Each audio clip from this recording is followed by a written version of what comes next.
مولانا رشید احمد گنگوی رحمت اللہ علیہ فتاوہ کی ذکر کری کم سڑے دا علماء غیبت کی بدرت وی چی قبر کے خخ کے اور درم اور زبانے اگرے نو مخوی دا قبلین بل طرف توڑی دلی ذکر دا علمان دا رسول اللہ صلی اللہ علیہ وسلم دائی خادمان دی دا ختم نبوت خادمان دی دا ناموس رسالت خادمان دی دا ناموس صحابہ خادمان دی دا جماعتنو دا مدرسو دا قرآن دا شاعر اللہ خادمان دی زمان ایمان بچ گئی لہذا دا علماء ذکر مقام دے دا علم نسبت اللہ تا دے دا اللہ نے تاسو مٹول دا دیر زیاد خیر راکی علماء ټول زمون د سر تاجونه دي هر عالم په خپل خپل ځای باندې څومره علما دي دا به زمون په خپل خپل ځای باندې د هر عالم خپل خپل مقام دی او الله د هغې په بدو باندې ډېر زیات خفه کي یو حدیث مبارک کې راځي چې د عالم په بدو باندې الله دومره خفه کېږي لکه یو ببر شیر چې یو سخت غوسه کې راشي اور سنگ بری سیزون حملہ کی اللہ سے جکم دی اللہ پاک حدیث مبارک کی الفاظ بات داغندی مفہوم امدغار شیارہا اللہ پاک دمرا حسلی دے جکم دی حسلی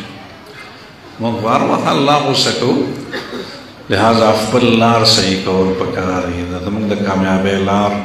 دا دین لار دا علماء لار دا جماعت مدرسان قرآن منگ با بلار روانیو منگوی جنت روانیو سڑے روانو بزرگتی تپوس کچت دزی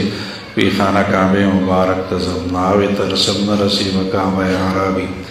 کی رہ کی تو میروی بترکستان است لیکن ملار با جنوان دا ہو ترکستان تر اللہ تا داو کعبے تا نرتا داو کعبے تا نرسی منگ با سدونا کہو منگ با چکم دے کنزلے کہو غیبتونا با کہو دروغ بوائی معاملات مخارات دی عبادات مخارات دی او مگا ایچت روانیو جنت روانیو اللہ روانیو لار صحیح کول واڑی کنا دا جنت لار جماعت لار دا مدرسے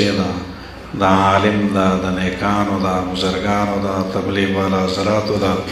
دا علم خادمانو دا دین دا خادمانو دا لار دا دین لار دا جنت لار دا اللہ لار دا اہدنا الصراط المستقیم صراط الذین انعمت علیہم تنیکان اللہ اولئک الذین انعم اللہ علیہم من النبیین والصدیقین والشہداء والصالحین نیکان و پلار چیزید دان صراط مستقیم نیکان اللہ چا ببلار مان روان شی منگ ببلار روانی و منگوی چکم دے منگا صراط مستقیم گی ندا دے او نیغ لار گی چکم دے غدا دا لہذا نیغ لار ایبا فتخلی فی عبادی وَدْخُلِي جنتی زمان بندگانو سراول راشا کینا